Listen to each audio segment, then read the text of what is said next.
les réseaux sociaux, où là aussi on a un phénomène relativement nouveau par rapport à la désinformation, à la fausse information, ce qu'on peut appeler aussi les fake news, enfin tout ce nouveau langage qu'on entend.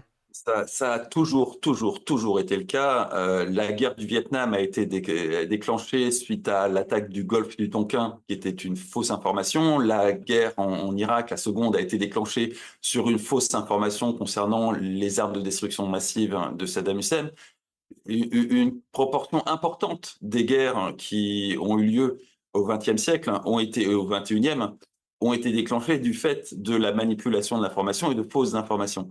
La différence, c'est que d'une part, il est beaucoup plus facile de faire de la désinformation dans le pays d'à côté. Ça, c'est beaucoup plus facile aujourd'hui avec Internet que ça l'était il y a 20, 30 ans.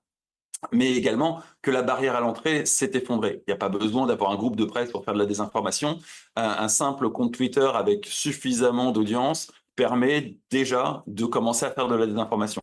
Donc ça a en quelque sorte démocratisé la désinformation, mais les médias, les gouvernements et tout un tas de lobbies ont fait de la désinformation depuis toujours.